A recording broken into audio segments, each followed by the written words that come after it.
Welcome to Paranormal Into the Night with your host, Dino Ewell. All things spooky, all things paranormal. Get set, get spooked.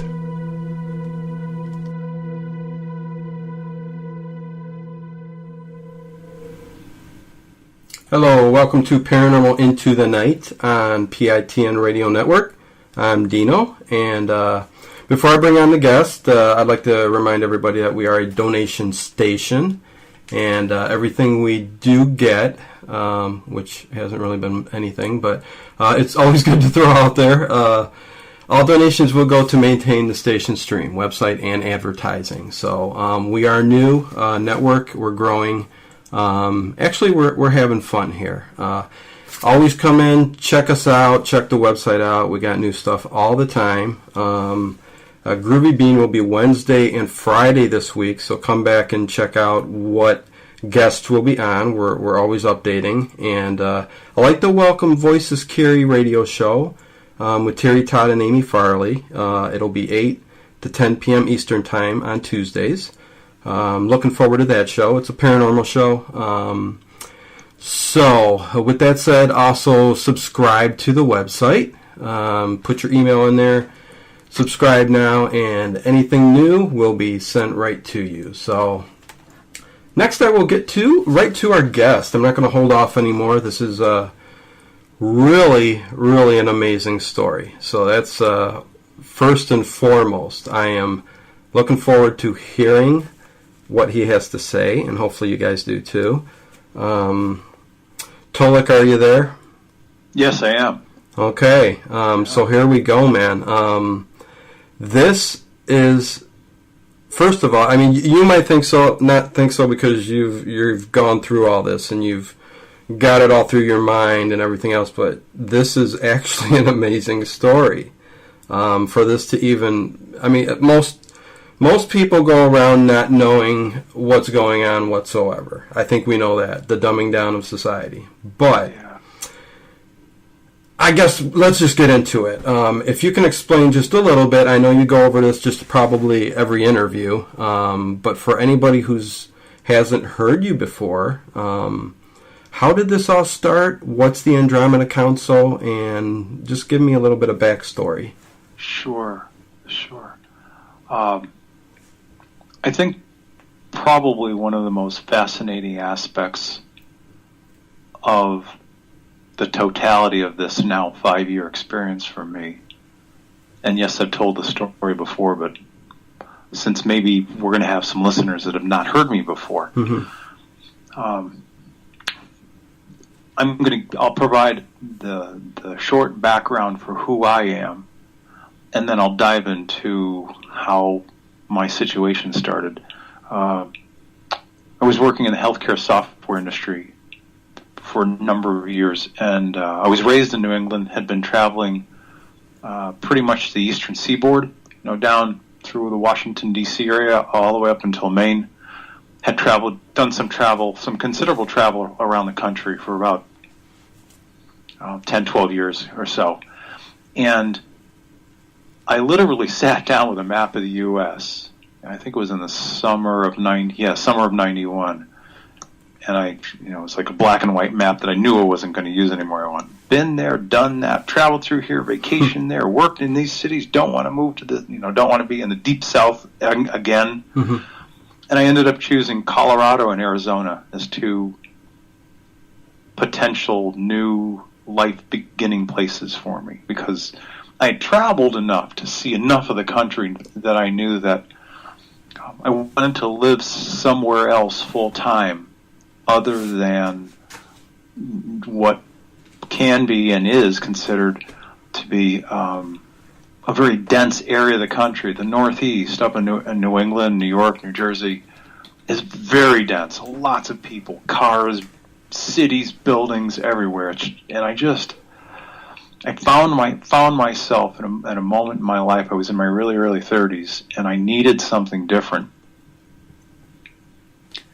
I've always been drawn to nature. My most enjoyable moments are taking a walk, what I call it, in the woods, among the pine trees, the birches, the maples, out by a stream, a river, by a pond, out by the ocean, but being out in nature. Mm-hmm.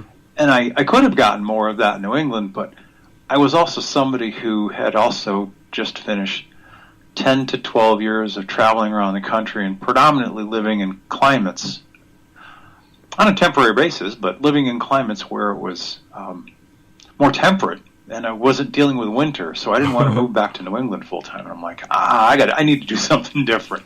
Oh, so I hear you. That's the backdrop to me ending up in Tucson, Arizona, in the winter of '91, mm-hmm.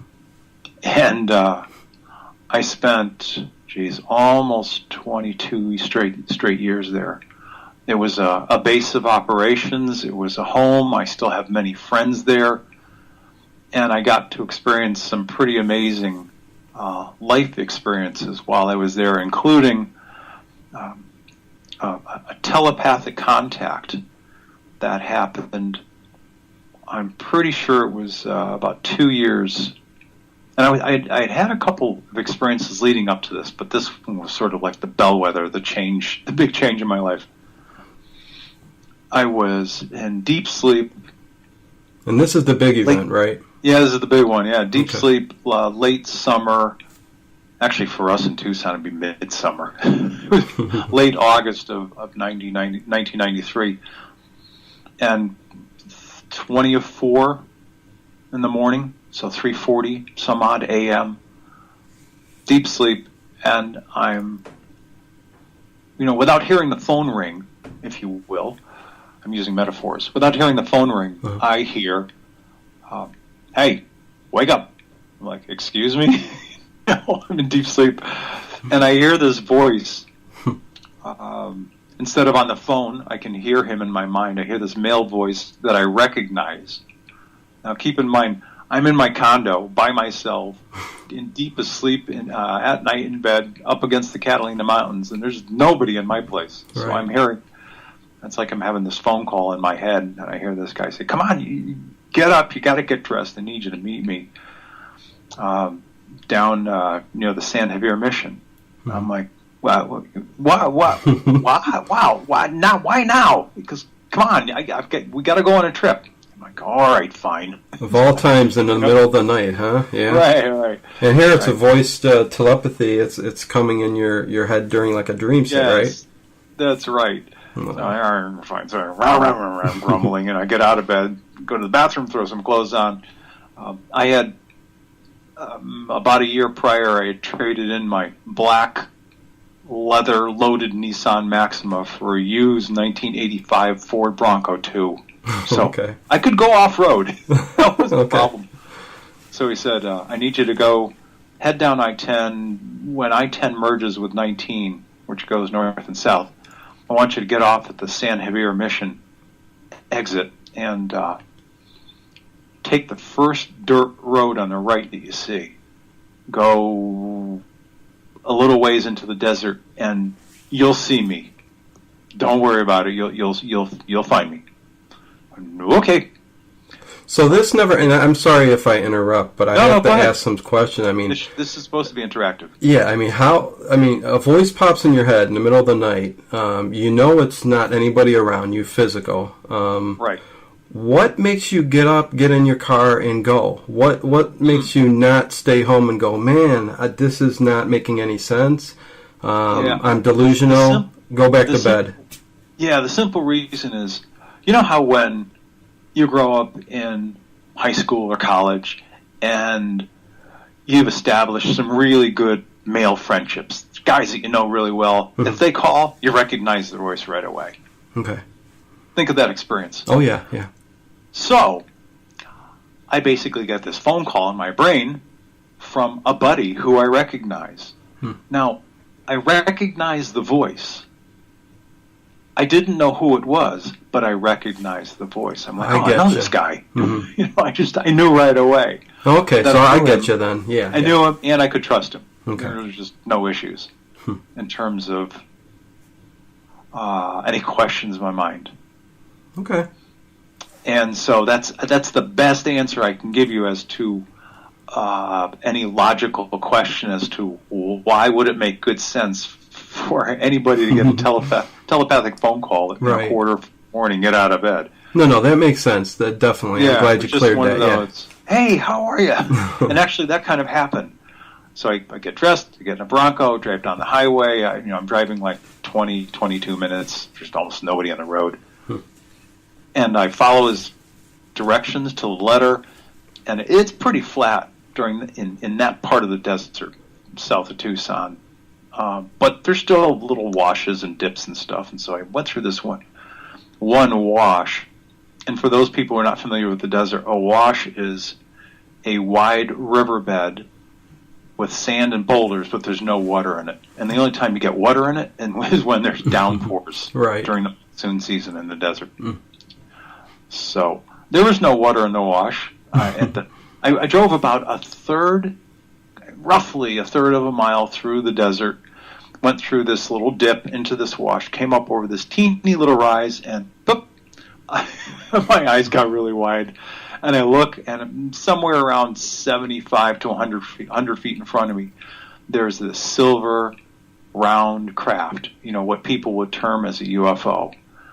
And for the sake of an illustration, if people get on the web and do any research and see photographs from the Billy Meyer Pleiades contact case, this particular craft kind of looked like, I guess they would call it the Beam Ship 2, sort of the sleek, very sleek looking round disc-shaped craft.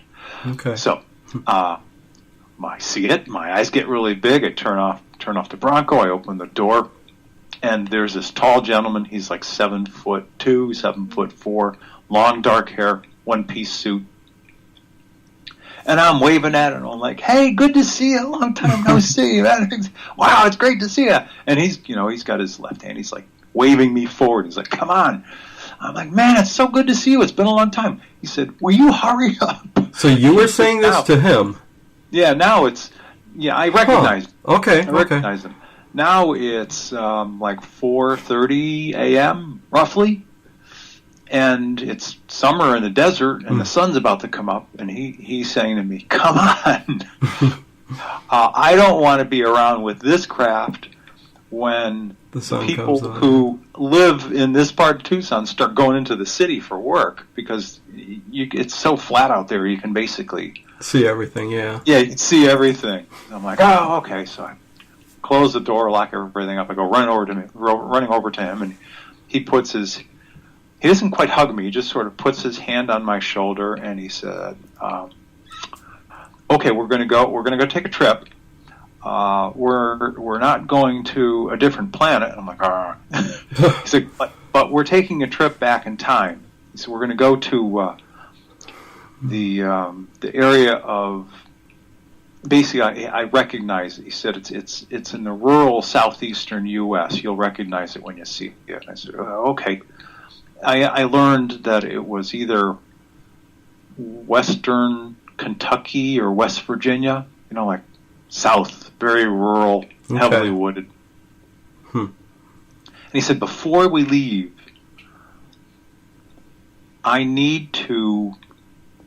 we need to bump up your natural vibratory rate. Right now, you're a 3D organic human."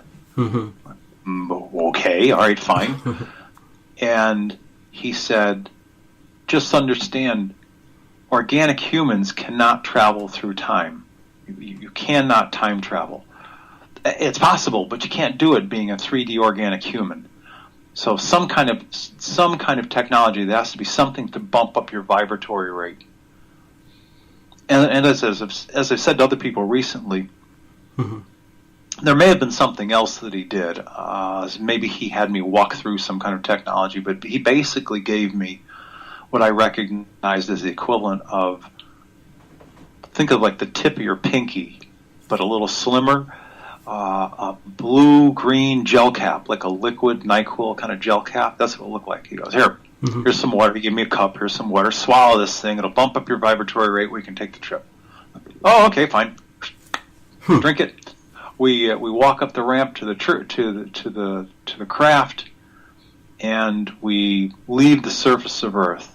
And as I mentioned before, I felt some motion leaving the surface of Earth. Okay, well, before that, if you don't care, yeah, go ahead. Ask away. He definitely was solid, so he didn't need no pill, nothing like that. He was probably already in that 40 state, maybe. Yeah, his natural, at that moment in time, his natural vibratory rate is where he and the rest of his people. Sometimes there aren't words to say this, so here we go. Okay. Natural vibratory rate of him and his people at that moment in time was mid to upper 4D. It's now at like mid 5D. Okay. And what he had done, in order for me to be able to see him, was that he manifested an organic human body that looked just like a very, very tall Native American. Okay. And keep in mind that he's from the planet Dakote in the Tegeta star system in the Pleiades. And the same people that live throughout the Southwest, the Native American Indians, as well as of course in the Dakotas, the Dakota, Lakota, with an N, Nakota, Apache, Comanche, Cherokee, Chiricahua, Papago, and the list goes on and on. All of those people are the great grandchildren of people from the planet Dakote. Okay. Wow, I have just so many questions, even just right there and then. I mean, why? Yes. So anyways, my mind can go. I'll keep talking, and you just interrupt me. So what he did was he manifested a human organic version, or rather, an organic version of what he looks like as a higher dimensional human.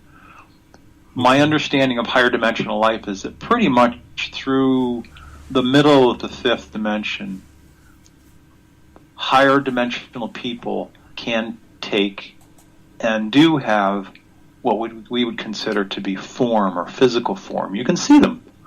Yeah, they're tall. They have a head, arms, legs, torso. They may predominantly communicate telepathically, and their bodies are in fact made of fine essence matter, also known as energy, also known as light. But so that I could see him, he temporarily manifested an organic human body made out of muscle and bones and tissue and blood and everything else. Yeah. So, and he had some technology, some minimal technology to keep that body together while he was on planet. So I'm sure he did whatever he needed to release that organic form so that he and I could both travel back in time, and that's what we did. Okay, so the whole Native American, is this a seeding that they did for the human race to a point that long ago? I actually produced a whole video essay on the migration of the people from the planet Dakote to the planet Earth. The time frame is approximately 50,000 years ago, as we calculate time. Right, okay. And during that time, those people were still 3D organic. They were human. They look like what we know today as Native Americans. And so they had to leave their planet? They landed originally. They left Dakote in a deep space ship. They landed in an area of the South Pacific, what people generically call Lemuria today. Okay. That's the area that they landed in. And of course, Lemuria, as well as Atlantis, there were earth changes that were happening back then. So when Lemuria started to go under, they started to migrate north to the to Japan, what is now Japan, Korea, and then over to the Aleutian Islands and into Canada and down. Okay. What we call today the California coast. Right. That's how they came in, and that was about 50,000 years ago, approximately.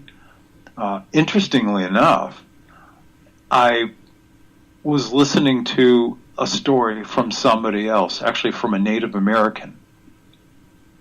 I think this gentleman was Lakota, and he was telling a Lakota star knowledge story, and he said, back 50,000 years ago when our ancestors, and I went, whoa. Wow. I was like, cool, confirmation. Mm-hmm. And every once in a while I'll be doing my work and I get confirmation of information that I've heard from my Andromeda Council contact people regarding information they had told me 3 months earlier, 6 months earlier, 2 days earlier. Mm-hmm. I'll be doing some other kind of work and somebody else will confirm what I had already learned.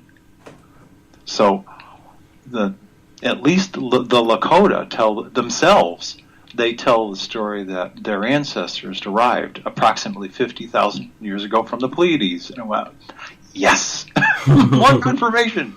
Okay. Huh. I remember another, and I know I'm kind of like going left and going right here. No. I want this to be a little bit different than most of the interviews out there. I remember having a conversation with Thomas Hughes Nunya. Thomas is in Texas. Mm-hmm. And it was a Wolf Spirit Radio interview, I want to say 3 years plus ago, mm-hmm. when Dave Corso was still, he and his body were still here while he was still alive. Right. And part of that particular interview, there were 2 Native American gentlemen and I think Mark Kimmel was with us as well. And both of them, independently, through their own stories, confirmed stories that I was telling about the people from the planet Dakote coming to this world, how they began to mix in with the natives, the indigenous people in North America over the course of thousands of years, but they did it very, very slowly. Interestingly enough, in a second conversation that I had with Thomas Hughes Nunya and a native woman, I want to say she was Cherokee or Shoshone, one of the two, and she got rather upset is the best word I can think of. And she essentially said, you should not be telling these stories. These stories are sacred to our people. How dare you share this sacred information? You ought to know better. And I said, well, I can certainly appreciate, given your own cultural heritage, how you would feel, but I am not native from any one of the nations, from any one of the Native American nations here in the U.S. My soul essence comes from the planet Dakote. Mm-hmm. My information is from a man from the planet Dakote. So all I am doing is speaking truth and telling the stories of the heritage of the people coming from the planet Dakote and what a higher dimensional human would look like today here on Earth. She was not happy. Huh, really? She was not happy because in her worldview, as a Native American woman who could be considered, a record keeper of the sacred stories, if you will, of her tribe, her nation, her particular people, they're pretty adamant about, only the medicine people. Only the medicine people can tell these stories. And could this be why a lot of this, a lot of our ancient past has been forgotten? I mean, we could talk about, ancient civilizations being dying off one after the other, and there's not really any proof. There's proof out there, but for the most part, you know what I'm saying? Oral history. Native Americans here in the U.S. and Canada as well, and of course all across the world. The Maori in New Zealand, the Aborigines in Australia, all of them have different stories about their star ancestors. Unquestionably. There are people in Africa who tell about their ancestors coming from the Sirius A star system. And these stories have been told for years. So if you talk to the native communities, they can tell you the real history of the Earth. Mm-hmm. Yeah, that's the thing that gets to me. Especially the day and age we're in right now. Why does everything have to be secret, not told, kept in your group, and you know what I mean? Yeah. In order to evolve, I think the information needs to get out. Well, it is getting out vis-a-vis programs like yours and Spirit Radio, and he's not doing anymore, but Tim Bravo, Extraordinary Year. There are hundreds and hundreds now. So you think it's escalating? Internet radio shows, and with the advent of the web being sort of like the world's global digital library, and it's a marketing and a sales tool, but it's also for the most part, except for people who live really like way out there, and they don't have access to cable, or they don't have access to web, satellite, internet. But everybody else has access to this ubiquitous communications system.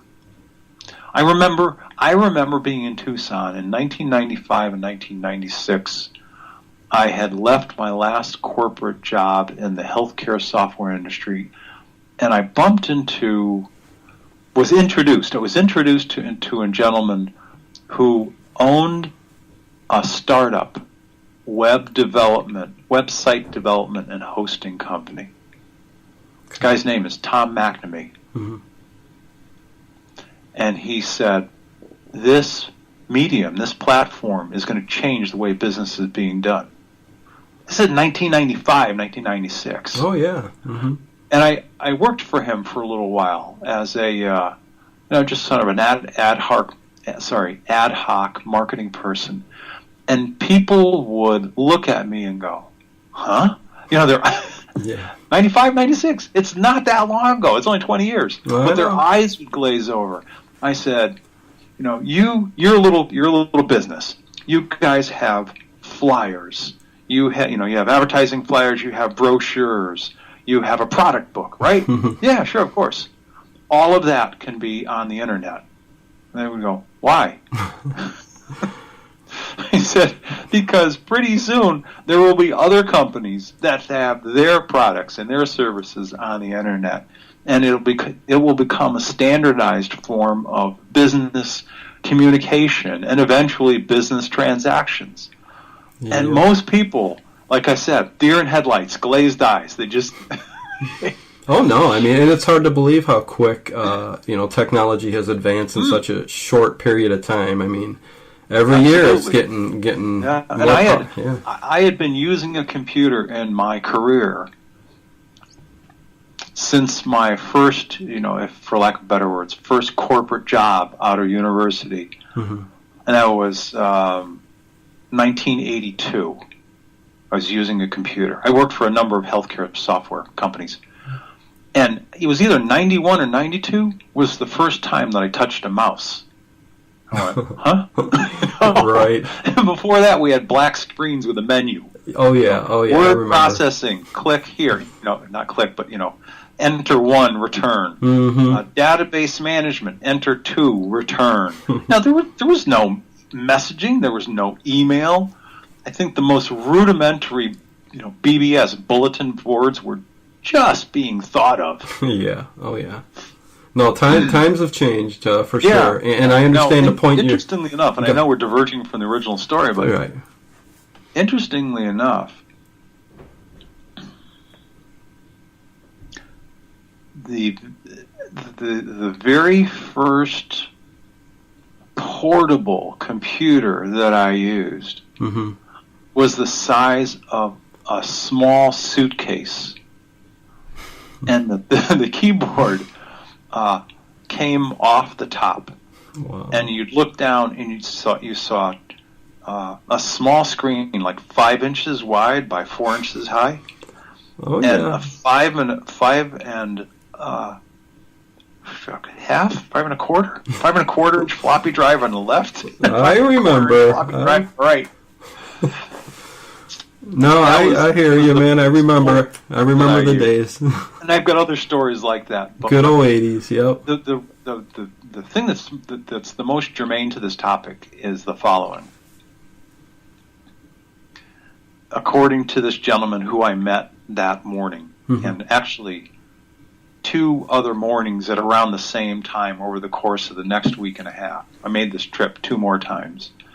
He has since told me that if the people of your world had not been interfered with, or had they not been allowed to gain access to what you call UFO crashes and the retrieval of technology, and if the reptilians had not, if you will, injected themselves into all aspects of your modern society, and he told me this just last year in 2015, your natural development, you'd be at about 1975. Right, yeah. And that just blew me away, because in 1975, I was in high school and I took a personal use typing course on a manual typewriter. There were no computers. The closest thing that rolled out after that was an IBM Selectrix electric typewriter with a roll ball head. Oh, jeez. There were no computers in people's homes. There were big computers in business. There were computers that were running tape drives in government. Wow. Okay. So think about that. In the year 2015, we would be where I was sitting in high school in 1975 in front of a manual typewriter. That's where we would be in 2015 if we hadn't been interfered with or allowed to access technology. Now, I've told this story just recently once. Now I'm going to tell you why it's relative. Okay. It's relative to where we are as a society today, because, as you or anybody else go out and you see 10-year-olds, 12-year-olds, 13, 14, 15, people at least through their mid-30s, maybe 40s, their heads are down. The majority of the population, their heads are down, and they're playing with their iPads or their iPhones or their Samsung, LG, and others, iPhones, a version of a smartphone. Right. Instead of interacting with each other as people. Predominantly, much of society is interacting with technology instead of people. And the reason that is not good is because we as a race, a human race on this planet, because our attention is in improving your body, fix your skin, get Botox, get injections, look at this new technology, the latest and the greatest. There's very little focus on learning our history of who we are, where did we come from, where are we going, what is the totality of us beyond the obvious, which is the flesh, blood, and bones. Let's talk about spiritual life, literally, and I can give a white paper on literally what spirit life is about. I have a pretty good handle on it through the middle of the fifth dimension in great detail. Okay. Well, this is why I'm so confused on why they're, nobody's really, and you might get to this because I know there's a convergence coming up, something like that, where they hopefully will help the human race out here, but why nobody has really helped us out as a human race to evolve, to get past that point. I just don't get it. I don't understand. Wow. Philosophically, that's a really good question. I think one answer is that we are getting help. Okay. I'm not the only person that's having contact. There are other people that are having contact. And, excuse me. I'm a student. Every time I have a conversation with a gentleman who I learned is the commander of the primary Andromeda Council Biosphere, every time I speak with Ambassador Tanka or Vice Chairwoman Tanya, every time I learn something from them that has value, I've done my best to share it with people in interview programs like yours.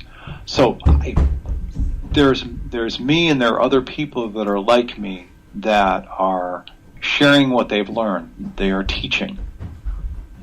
And one of the things that I've learned about, I guess you could call them unwritten, maybe they're written somewhere, but the unwritten spiritual laws or unwritten laws of the universe can be summed up in an old earth saying, which is, until the student is ready, or only when the student is ready, will the teacher come. Now, that statement is a metaphor for a variety of things, but essentially, excuse me, I'll use a school metaphor. I think it might be accurate to say that in terms of what we call the nature of spirit or the nature of spiritual life, you can certainly state with certainty that there are thousands, if not millions, of people across the planet who believe in religion. They follow a particular faith, whether it's Catholic, Protestant, all the iterations of Protestant, right, and others as well. So there are a lot of people that believe in what could be called God or Creator. But there aren't a lot of people looking at what is life of the spirit, the spiritual dimensions, meaning from the fourth dimension on up. What is it really about? How do they live? What do they eat? How long do they live? What do they experience? Well, I can tell you categorically that just like us, they evolve.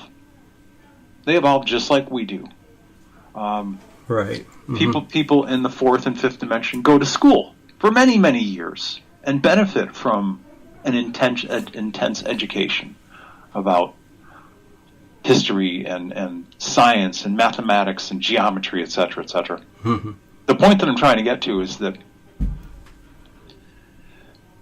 the place that our global society is at predominantly is kind of like that of a 6th or 7th grade grammar school child from a spiritual perspective, knowing who you are, that the ubiquitous you, that you are part of creation, this enormous concept called creation, that much like a drop of water is part of the ocean, since creation in its pure substance is energy and light, we are slices of our own larger soul inhabiting this body. So we're first and foremost a spirit light being that's actually like 3 to 4 times bigger than the physical human bodies, stuffed into these little physical human bodies.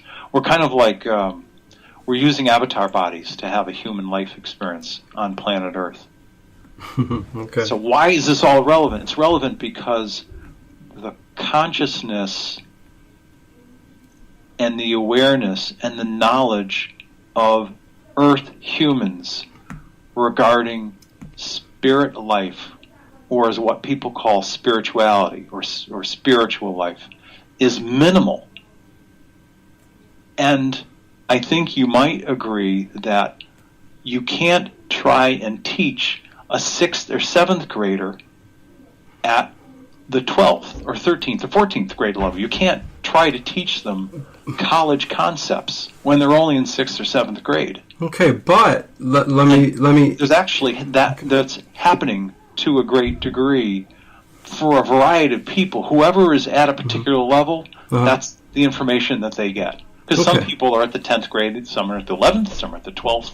People are all different levels. But global society... No, I get what you're saying. You're saying. We're not ready. There's a lot of people that aren't ready. I get that. I understand that. But the thing I don't understand, like me, I feel I'm ready. They could come to me right now, give me the blue pill, take me away. I would be happy to death just knowing that, hey, I know that there's something more out there, something's going on.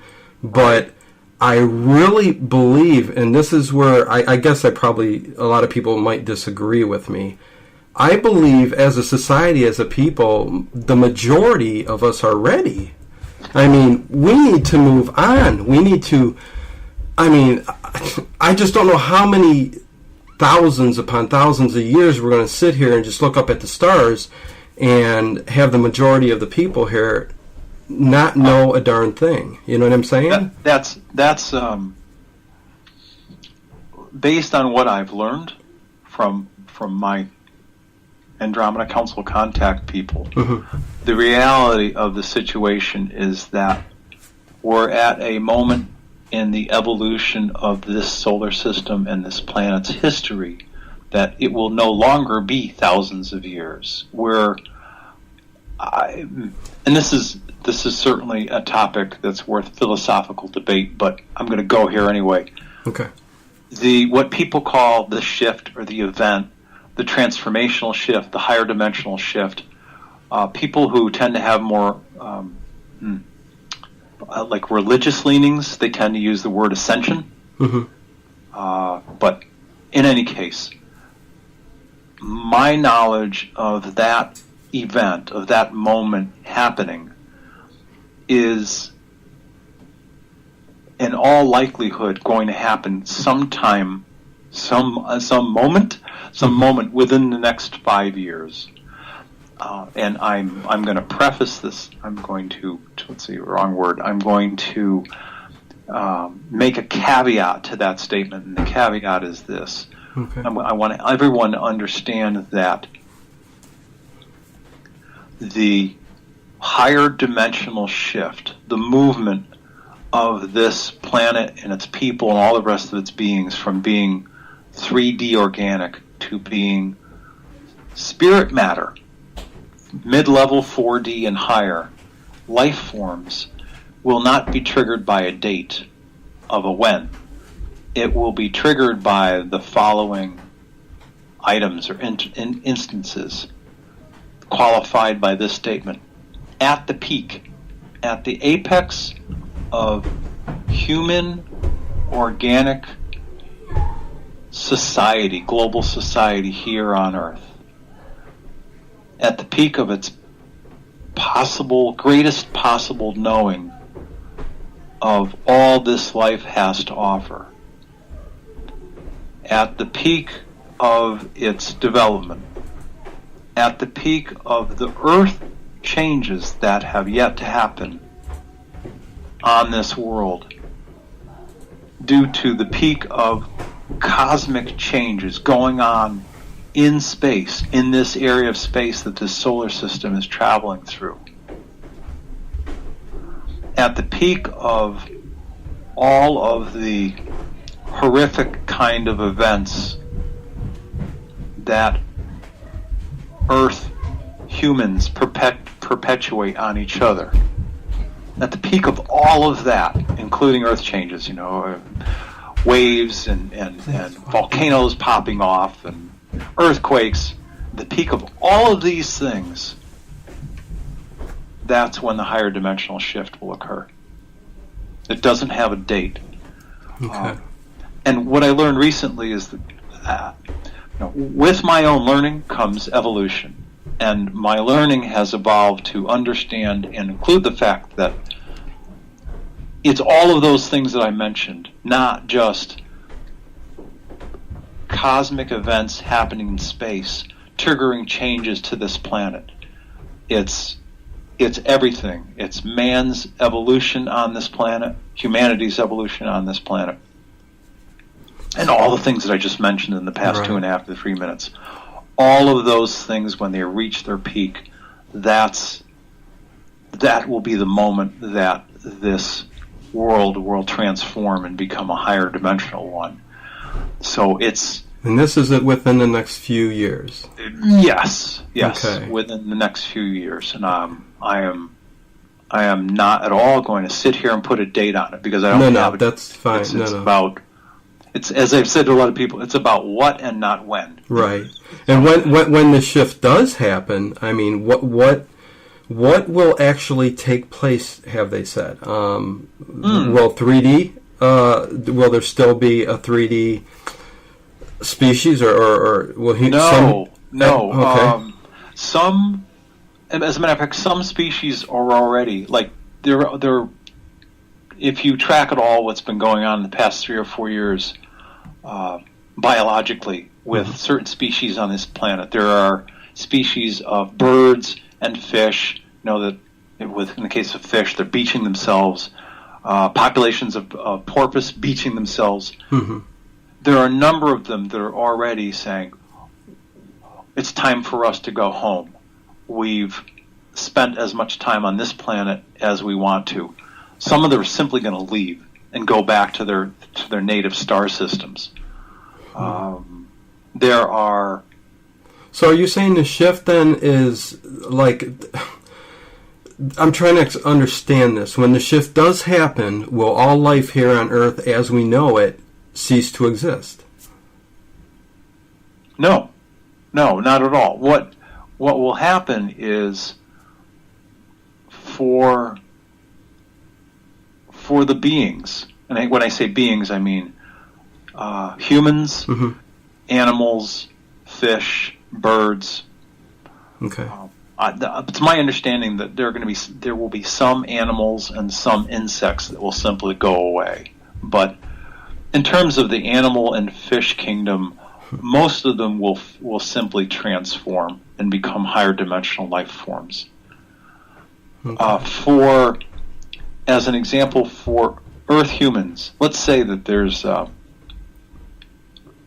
just going to invent a name, Johann Dumas, and he lives out in the far reaches of, I don't know, Iceland. Okay. And he has no idea of any of this stuff going on. No offense meant to Iceland or anybody else. I'm just trying to pick an obscure spot. Right. So there he is with his wife and his family. He's a fisherman, and he has no clue. But he and his wife and his kids, they're all good people. They have a nice family. They have good friends. They're kind to one another. Even those people who don't have a clue, those kinds of people, they'll be standing there 1 minute, they're 3D organic humans. The next moment, they're 4D higher dimensional humans. The only people that, for lack of a better word, won't survive the shift are people like the following. Murderers, killers, people who are psychopathic, people who are evil, who take advantage of others, who cheat, who lie, who steal. Just really, really bad people. So they're able to... They're not going to make it, yes, because they're bad, but that's not the sole explanation. They're not going to make it because the unique vibratory rate that's associated with being that kind of person, it won't tolerate and it won't be able to upshift to the mid-level of the fourth dimension. It's not going to survive The people that have those bad people with a low vibratory rate will not survive the dimensional shift. And what will happen is they will expire, and they will find themselves beginning new lives on other three-dimensional planets. That's what will happen. Okay. I can understand the other situations are that people who are aware of this change that's coming, they can simply say, I want to stay on planet Earth. I want to experience what life can be like on this beautiful world. Because it should be easier. There should be a lot more to what we're experiencing on this planet, other than the difficulties that we have as being humans day to day. I and my wife and my kids, we want to stay here. Mm-hmm. That indicates desire. They're good people. They want to stay. They stay. They become fourth dimensional humans. There will be other people who will say, I like this 3D life. I like my technology. I like the latest and greatest phone, iPhones, iPads, laptop computers. I like my high technology car. I want to keep these things. So you're saying that people are going to actually be given a choice? Yes, absolutely.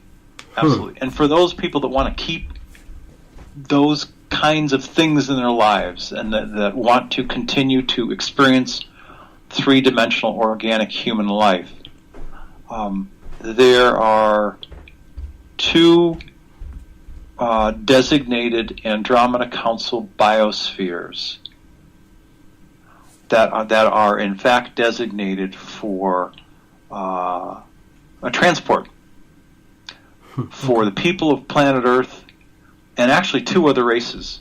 I don't have it here in front of me, but there will be two other races of people that will join them. And if you look at our solar system and where it's located on, I think enough people have seen a graphical image of the Milky Way galaxy. Yeah. Right now, our solar system sits, if you think of a clock face overlaid on top of the Milky Way galaxy, our solar system sits somewhere down like around 7 o'clock.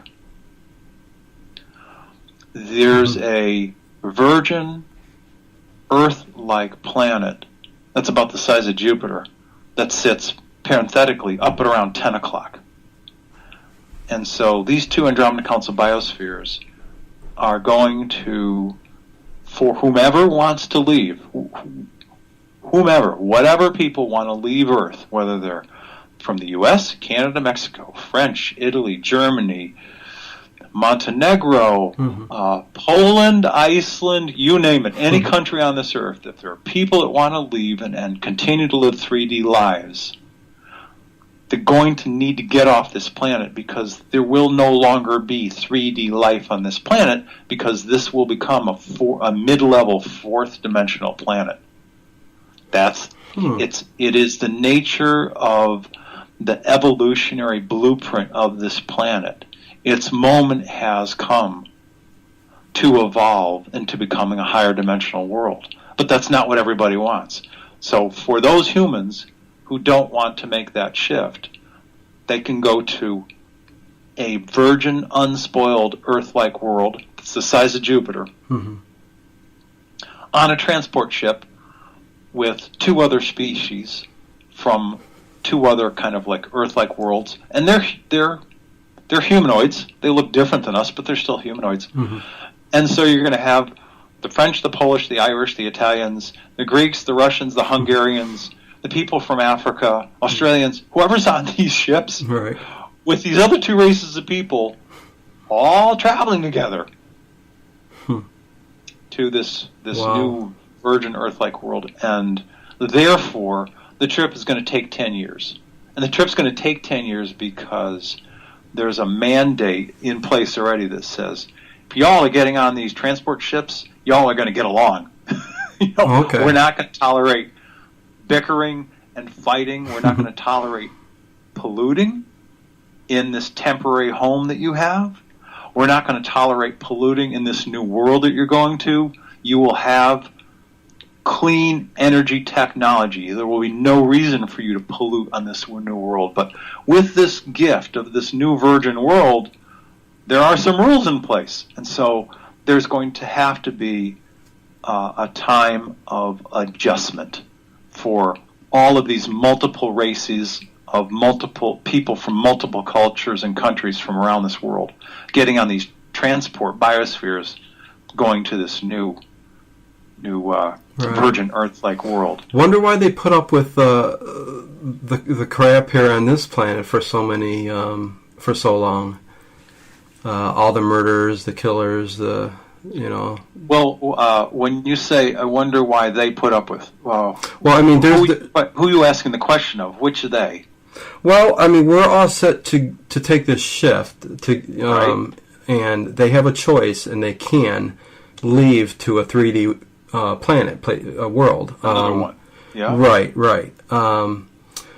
So somebody's overseeing everything, right? Well, in the case of for people who want to catch a ride on an Andromeda Council biosphere transport ship, the people that I think there's going to be like 50 executive officers, 5,000 crew members managing these biospheres as they travel. So it's like think of a cruise ship. It's like any ship. It's got to have a staff to right. manage all the things that are going to happen. But when you ask the question, how could they allow this?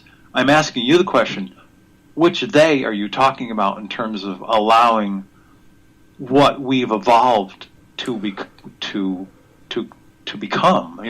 Well, we are either the masters and or the puppets of our own destiny on this planet.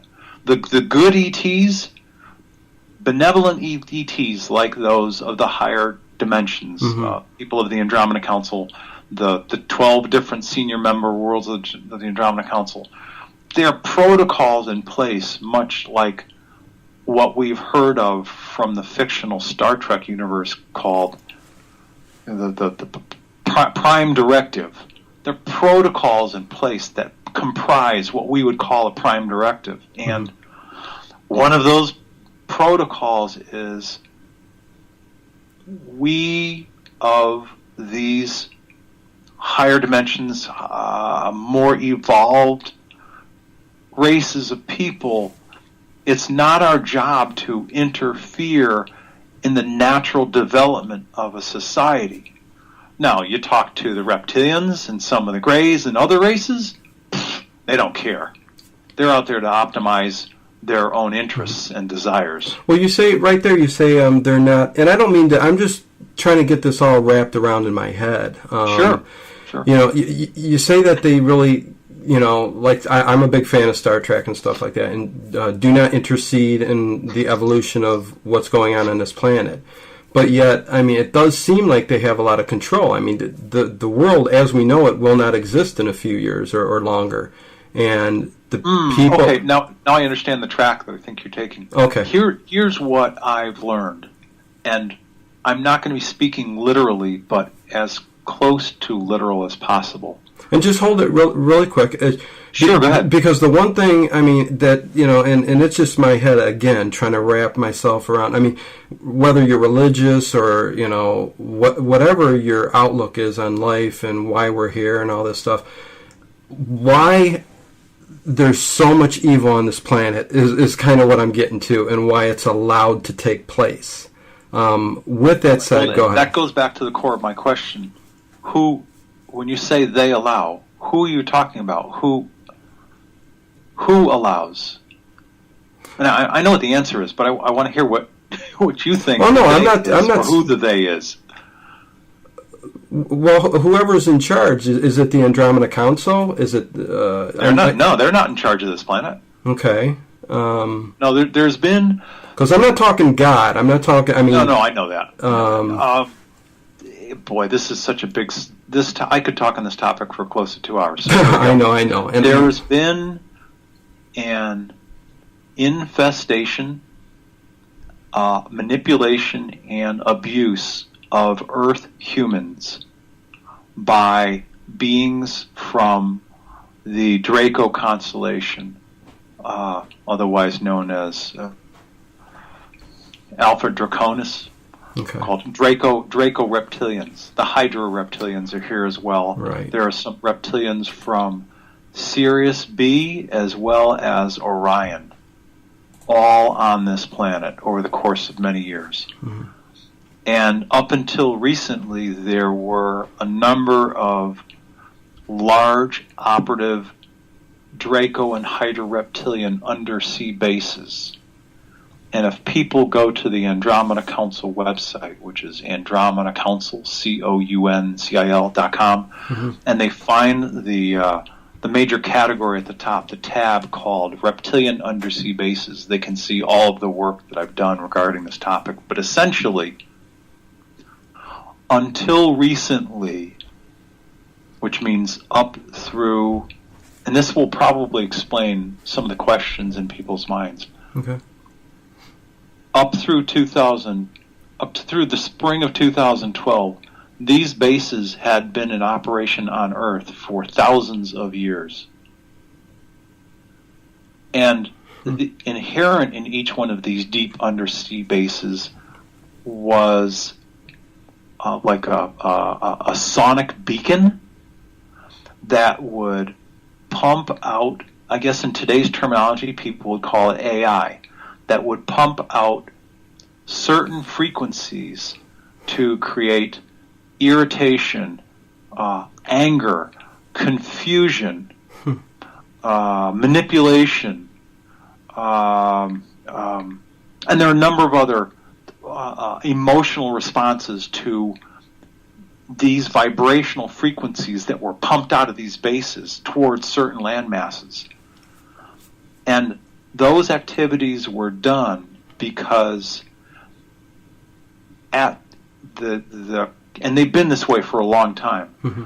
at the state of evolution of a fourth dimensional reptilian. Now they're like 4.1, maybe 4.2. They're not mid-level 4D or high-level 4D. They're kind of like in a stuck loop of 4.1, 4.2. They feed off of the negative energy and emotions of humans. It's food for them in their energetic form, and so the more killing, the more wars, the more anger, the better for them. And when they decide to take organic form, analogy. You remember, when we were in school, we were taught that there were two kinds of dinosaurs. Mm-hmm. Those big ones that kind of slumped around in the swamps, and they munched on different types of vegetation and algae and stuff. Right. Then there were also like Tyrannosaurus Rex and Raptosaurs. Those dudes eat meat. Well, these right. reptilians are definitively meat-eating reptilians. And when they take organic form on this planet, they eat meat. They prefer it fresh. Sometimes, I'm not even going to go there because it's not worth saying. It's not, I don't like saying these things out loud, but it's not a good thing. Mm-hmm. And they feed. When they're in their organic form, they feed. And is their organic form reptilian? Yeah, reptilians, because they're fourth dimensional beings, mm-hmm. they can manifest an organic form of themselves. So that you could actually, if you could see an organic reptilian, he'd be like 7 or 8 feet tall. He'd mm-hmm. be like greenish, brownish, right. some grayish scales. There are a number of images out on the web regarding reptilians, but mm-hmm. they feed. They feed on fresh flesh and blood. And specifically with humans, the more you terrorize a human, the more the adrenal glands kick in. Mm-hmm. And for them, it's like getting I'm not a drug user, so I don't know what it's like. But it's like getting heroin. Mm-hmm. It's like a massive drug fix for them when they get humans that have been terrorized. They love it. So now step back a few feet or a few miles and think about the context of war over how many thousands of years on this planet. Right. And that's where I'm just wondering, why hasn't another race or higher being stepped in to try to control this? Yes. Yeah, it's a good question. Or, why haven't they stepped in sooner? I've honestly never asked that question. But I can tell you, in this section on the Andromeda Council website called Reptilian Undersea Bases, there's also an extensive explanation to all of the things I've just mentioned, including the 15 massive undersea bases that were taken out. Now, what's happened since spring of 2012, and I don't know if anybody can understand this, but we've had certain events, like as an example, the tragic shooting of children, Columbine, Colorado. Right. And there's been event after event after event over the past 20 years.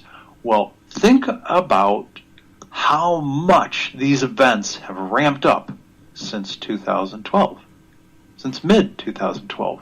Well, the reason is we're talking tens of thousands of reptilians are no longer on planet.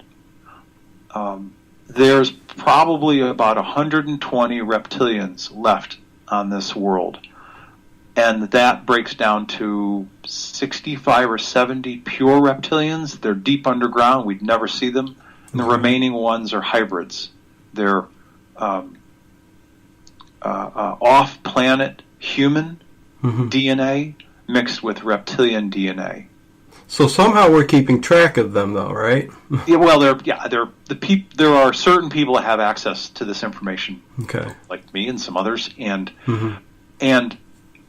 when you take away the if you will, the overstructure and the operations of all of these reptilian cabal high officials, Illuminati officials, reptilian cabal officers, generals, what would be considered generals, colonels, when you take thousands of them off the planet, when you destroy all of their operational bases, and are there still a few here in terms of reptilians? Yeah, the number, like I said, is about 120 roughly. They're kind of scattered around in different undersea operations, some underground bases, but there are no longer any major operating reptilian bases underneath this planet.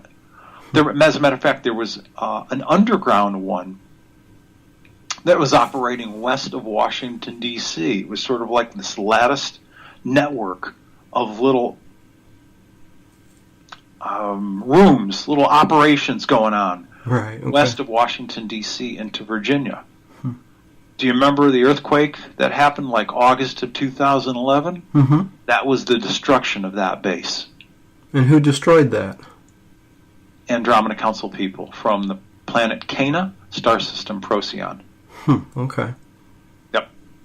So they can... and they use these like really low frequency, high compression sonic energy waves. It was like thump. It just kind of collapsed everything that was underground. So I mean, there's a lot of detail here, but I'm laying out the story in this facts because what we have seen is the humans that used to serve these reptilian masters that pretty much dictated how things would unfold on this planet, because they're essentially parasites. Right. Like the humans are here to serve their whims, their desires, their needs. All of the top brass goes away, and now you have a major vacuum of power, and there's an infighting going on between all and I call them lieutenants. They're what people would consider to be the Illuminati families that used to serve all these reptilians. Now they're all vying for power. Oh.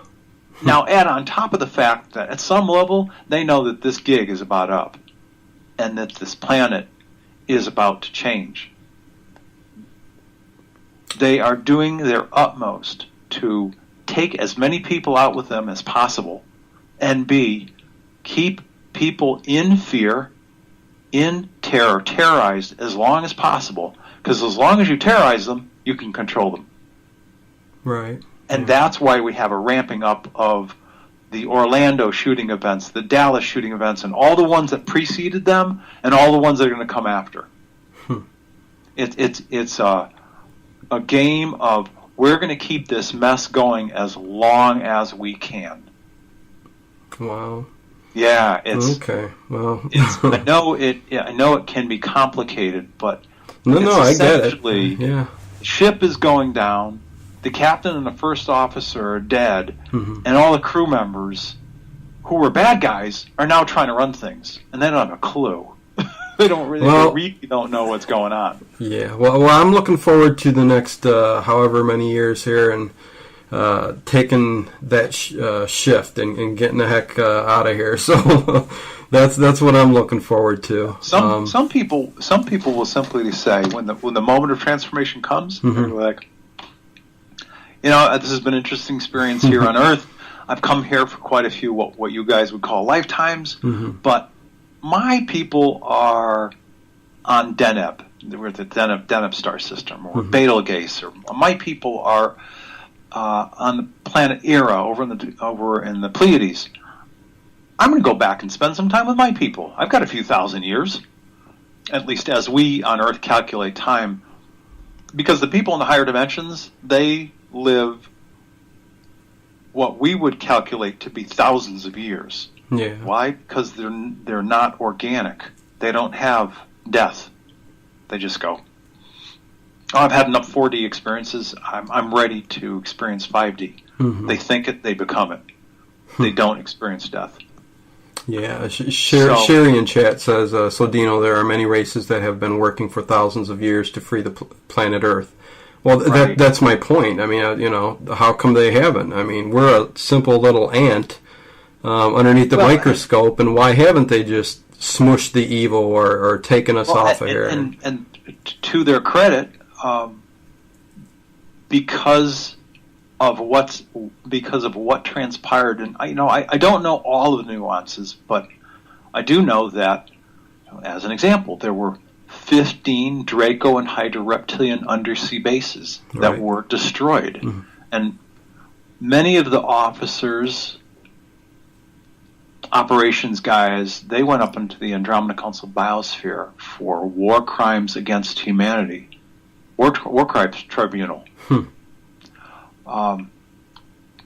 But this takes place even there. Point here. The point is, higher dimensional beings, the people from the planet Cana, Procyon star system, as part of the Andromeda Council, have in fact stepped in and sent off planet thousands, tens of thousands of reptilians that are no longer here.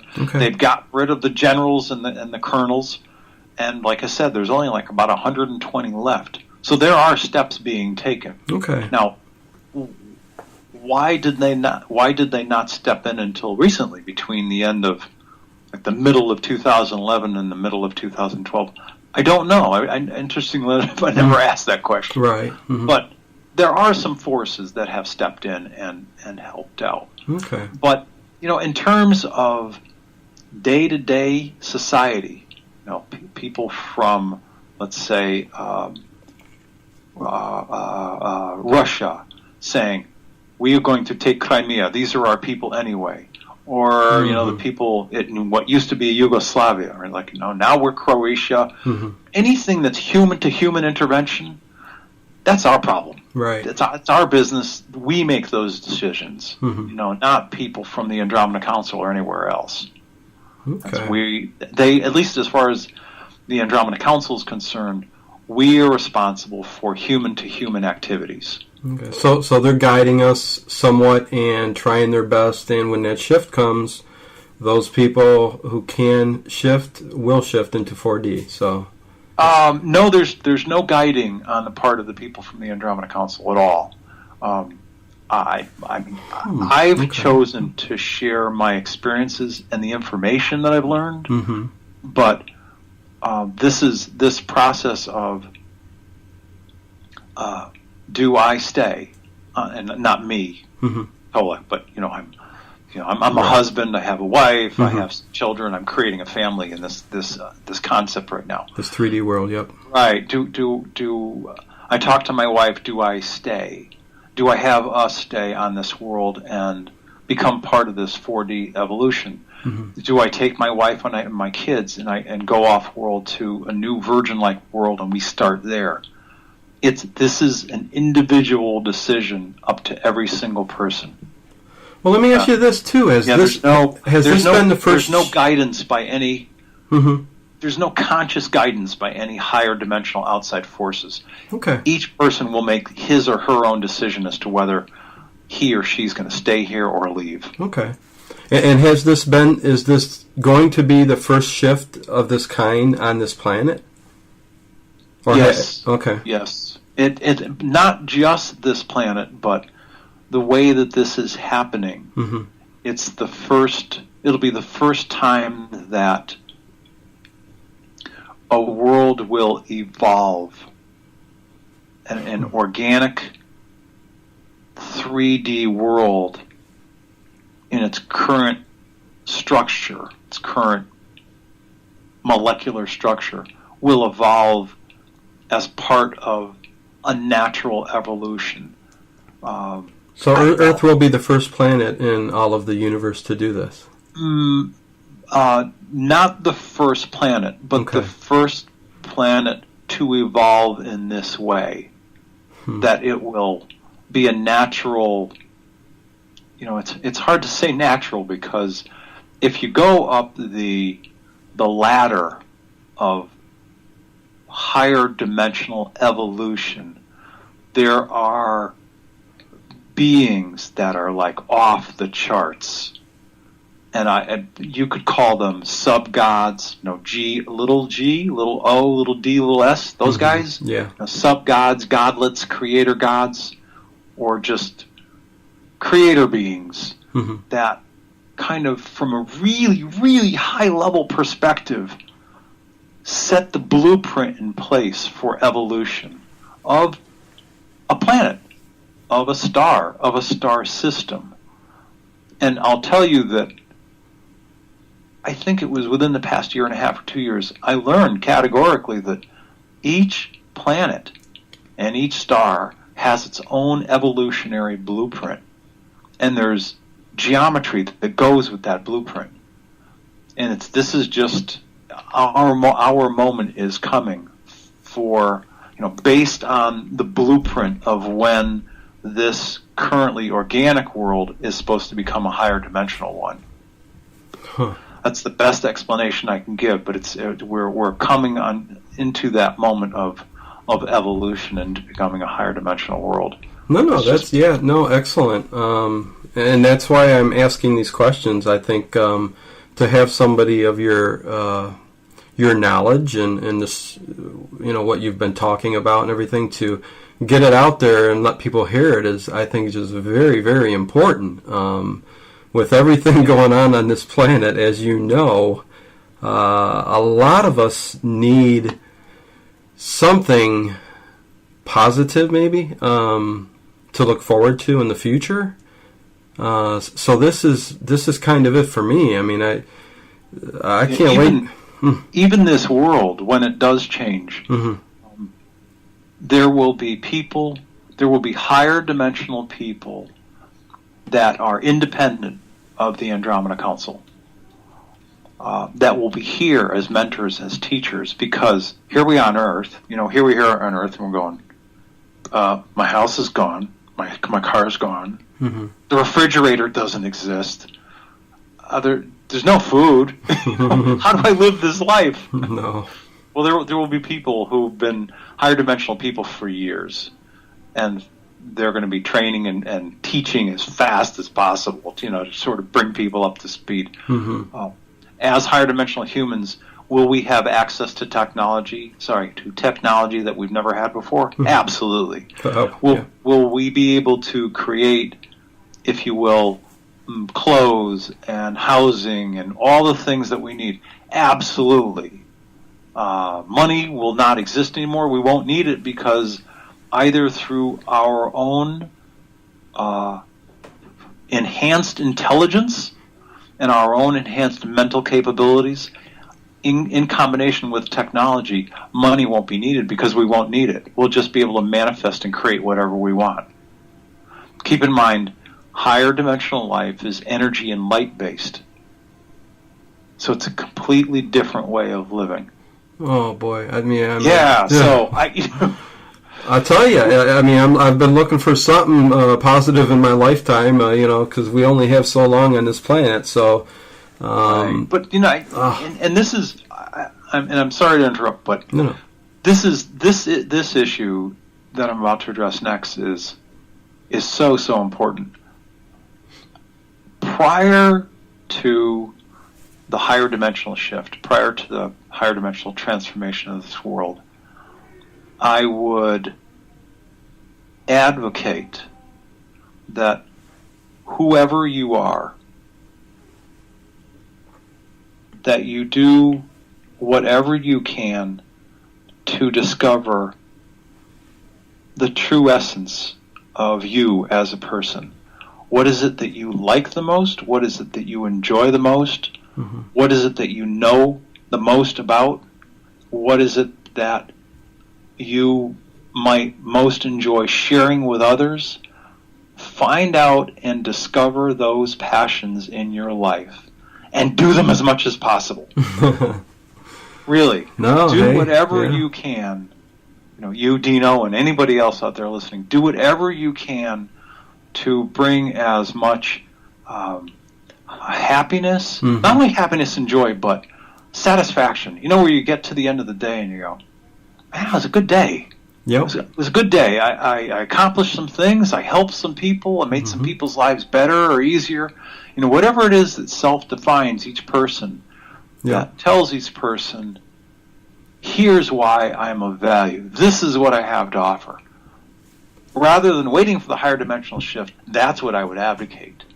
Do those things in your life that help you discover who you are, what makes you tick. Mm-hmm. And as a result, your life will get a lot better. Oh, and yeah. I can say these things because I've been through that transformation. It's been a long, long, hard road. Yeah. It really has, but I'm telling you, I've had the same long, hard road, so... And getting to that peace and that place that you want to get to is feels good. I mean, you're right. That's what happens. You get to, and I'm not saying every day is perfect or every day is easy. No, it's just right. You get up in the morning and you wake up at peace. Oh, when you're living still, no matter how much you've gained, how much knowledge you've gained or anything, you're still waking up on this planet in the 3D world. So we even the nicest, or even the most transitioned person is still going to have to deal with what's going on, on a day-to-day basis. So right. I get that, and I didn't mean to go over. Jump right over everything that we started right off talking about. Oh, no, this is fine. I mean, this is absolutely fine, because we were going to get to these topics in this conversation sooner or later anyway. So I'm glad that I'm going to use this word differently now. I'm glad that this has been a naturally, an organically evolved conversation. It's just taking its own life. There you go. Yeah, exactly. Kind of like a river. It just winds and turns, and it's going to go where it's going to go. Get a little bit, here and there. Because like I said, hey, all anybody has to do is look up Tolec. What is your YouTube channel again? The YouTube channel is Tolec, T as in Tom, OLEC, then the word from, FROM, and the last word is Dakote, D as in David, A, Kote as in Edward. Tolec from Dakote is the YouTube channel. And I'll have both links for your website and for your YouTube channel in with this in the description. Okay. So so the links will be there because I would say everybody go look at the videos and interviews you've done that are up on your YouTube channel, because I've listened to maybe 3 of them, as many as I could in the past week, and and there's close to 100 now. So wow. Okay. So so that's why I was kind of going a little bit different here and there, because people can go there and check all these things out and get all the other information that you have, which is an awful lot to try to digest here with but it's you're right. It's a positive direction though, and that's what I'm amazed that's what myself at how much that I've done over the course of 5 years. It's a huge body of work. Yeah. Oh no. And from my perspective, there's always more to learn. Oh yeah, for sure. And and that's what I was going to get back to the beginning real quick here, just a little bit, and ask you. I mean, why did they pick you? Did they explain why you? I know there's others on the planet, like you said, that are in the same position. There actually there's 7 other people on the planet right now that I'm aware of. There's one in Japan who's actually actualized. He knows who he is. He knows his role. He's actually he's the representative for the people of Japan to the Andromeda Council. Oh, okay. He and I have become good friends. But there are other people as well. There's a gentleman in Peru. There are women also. But in terms of that series of 3 time travel trips that happened over the course of a week and a half in the late summer of '93. They chose me for that experience because of a couple of reasons. The gentleman who I later learned is the commander of the primary Andromeda Council biosphere, he's from the planet Dakote. We know each other. Ambassador Tanka from the Andromeda Council is from the planet Dakote originally. We know each other. So really, some of these people who've had a special relationship from Dakote with the Andromeda Council, they chose to communicate with me because we know each other back in Dakote. It's like we're not strangers. We know each other. So therefore, it was easier to contact me because they knew at some level I would recognize him and them. Secondarily, I guess there are 3 reasons. That was the first. Secondarily, genetically, the body that I'm in this lifetime, this person in this body is physically related to the family that we observed back in the 1840s in rural Kentucky / West Virginia. There's a physical connection there. Yeah. Connection, yes. Genetic connection. Tertiary. Third, I'm somebody who has a good balance, good emotional balance in my life, and yet they chose me because they wanted to, without getting into all the details, in the 3rd trip that I took, the 3rd time travel trip, of the family of 4, Dad in his mid-30s, Mom late 20s, 26, 28, son 9 or 10 years old, daughter 3 or 4 years old. In the 3rd trip, we observed the barn, which had some animals and some hay and some other things. There was a barn fire. The girl was in there playing with the animals, and she died from smoke inhalation.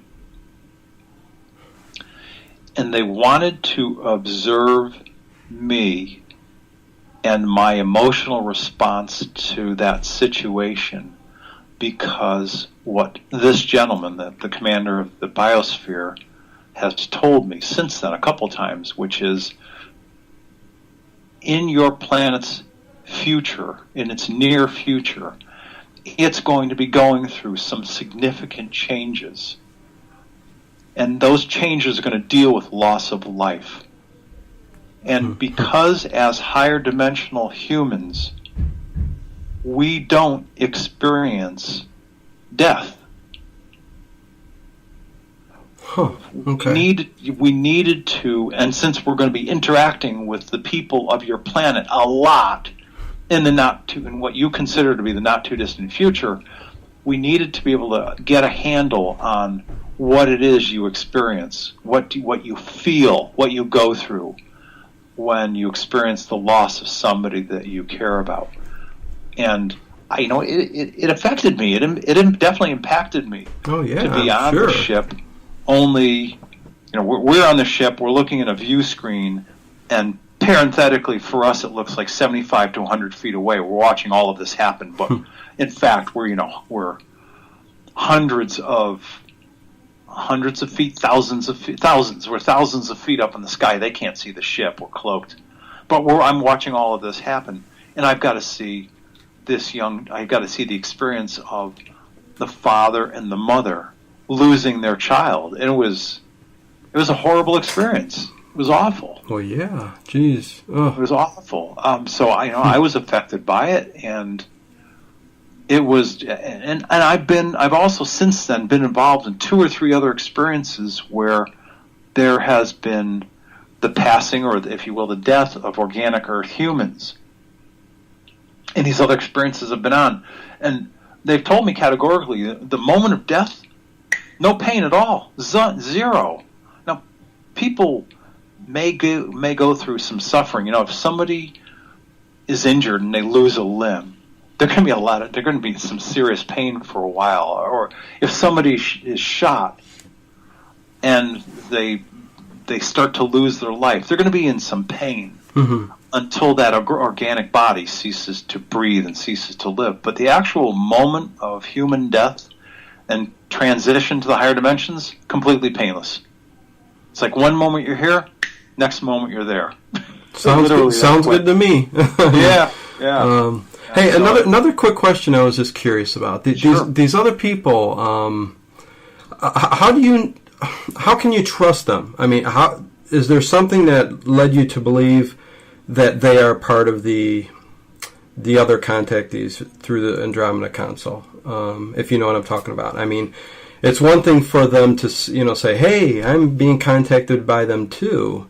Is there something that makes you say, I know for a fact that person is also being contacted by the same people?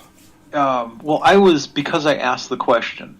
There was a moment back in, I think it was early 2012, when I said, "Hey, I appreciate the fact that you guys," because I was honestly, early on, I was really hesitant to ask a lot of questions. Right.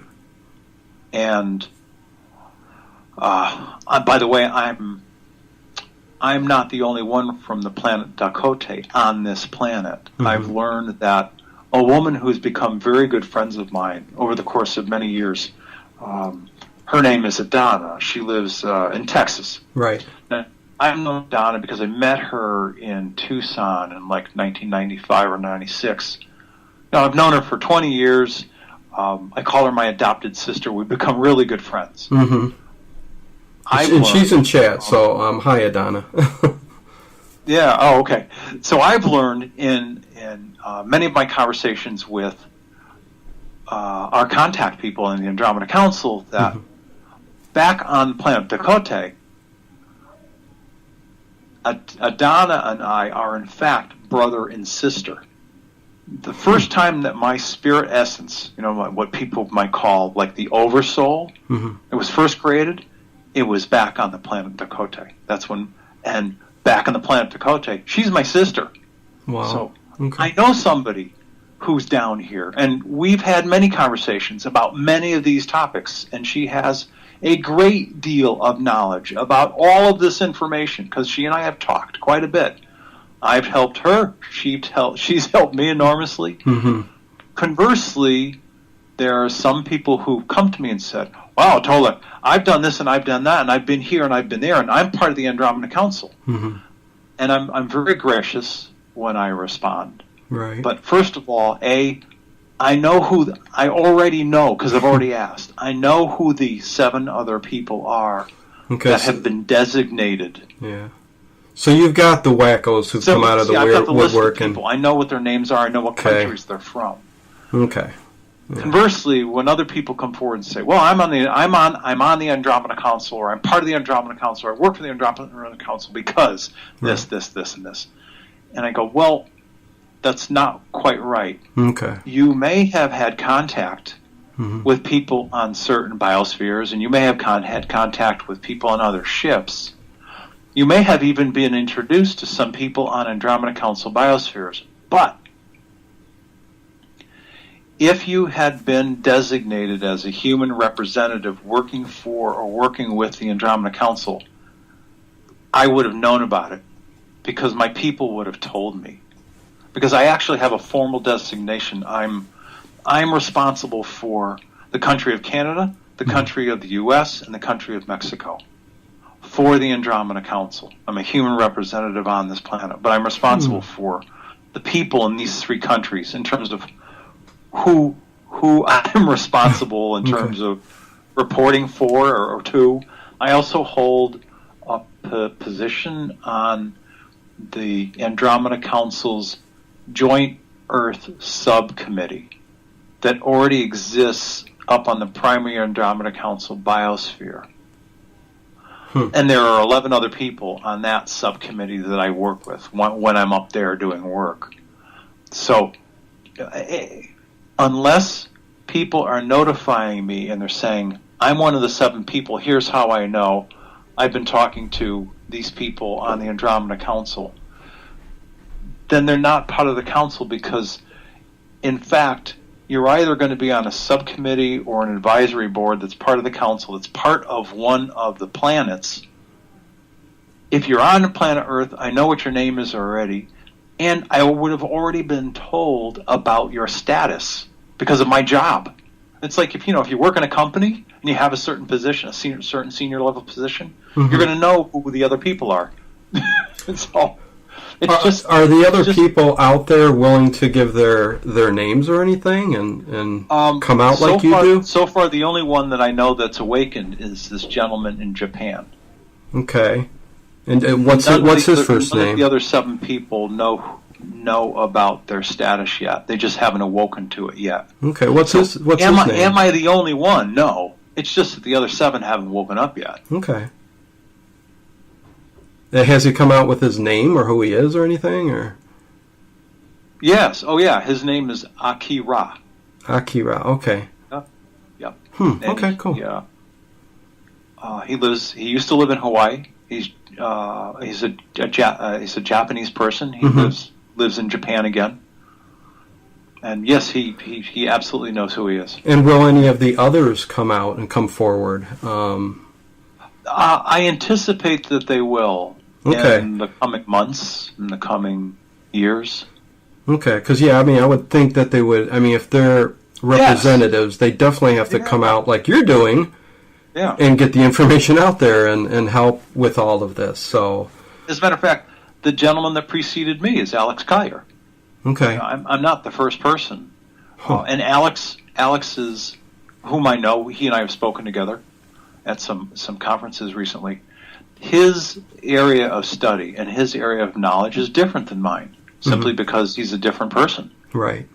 But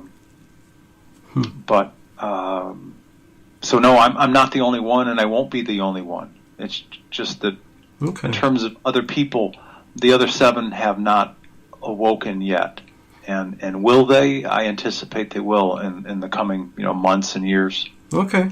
Cool. Soon? I don't know. Yeah. I have no idea. But right now, you're the one. You're busy. You're getting this information out there. I'm a busy man. Did they say they have something planned for you after the shift? Is there something? I'll be here doing some work on planet for a few, as we calculate years, and then I'll be after that I'll be working up on the Andromeda Council biosphere full time. Okay. Because I have work that I do up there now already, and my work will just expand. Yeah. Okay. Yeah, it's a pretty amazing experience to learn that. I've used this analogy before, but it's fun because people get it. When you go out with your friends and you want to order a pizza, depending on the number of people you have, you're either going to get a medium, a large, or an extra large. Mm-hmm. Let's call an extra large pizza 24 pieces. Well, essentially, the human oversoul is like a 24-piece extra large pizza. And it only takes like about a piece and a third to animate the human body. So there's like 22 and 2/3 pizza slices of your human oversoul out doing other things in the universe right now in other places simultaneously. Huh. Okay. Yeah. So we truly are multi-dimensional beings. Wow. Okay. Stuffed into these little human bodies on this planet. No, I can believe that. I mean, there's too much strangeness on this planet not to believe that for sure. You know what? Another question I really did want to ask you, and it was towards the beginning of the show. The whole when you met the UFO out there, and he gave you the blue pill. Why did he? And I'm trying to wrap my head around this. Why did he have to give you a blue pill? Because I'm thinking, how's that blue pill change your... I mean, technically, if you're taking a pill, there's a physical process that needs to be changed in order for you to become 4D, right? Yeah, the pill may have been one experience that I could relate to that was maybe the first out of 2 or 3 other things. Maybe he had me walk through, like, if you're in an airport today, and you have to walk through these security kind of chambers. Maybe in entering the ship, he had me walk through a chamber of some type to change my natural frequency. But at the time, because it was my first experience that I've recalled, it was easy for him to give me this, what I would understand as an Earth metaphor. Here, it's like, take this little pill. Yeah, take this medicine. And it'll help. It'll bump your vibration up. Okay. And I didn't have any qualms or concerns about trusting him. I trusted this man completely. So I'm like, oh, okay. And he's like, here's a glass of water. Here's the pill. I took it, and I'm like, all right, come on, we got a trip to take. Let's go. Okay. So. And have you had to take that pill subsequently after the... I took the pill. I took 3 trips. Every time I took the trip, I took the little blue pill. Okay. And actually, at the end of the 3rd trip, he basically said, I've got something for you. You can choose to stay here in this higher dimensional form that you're in right now, and you can be, if you will, a spirit guide to this family of now 3, and help them through their difficult years as they begin to adjust their lives without their youngest child, their daughter. Yeah. Or you can choose to go back to Earth. So they gave you a choice. Live out the Earth life. I'll just simply bring you back to 1993, and you can continue to live your life. Okay. And I said, I think I'll go back and continue to live my Earth life.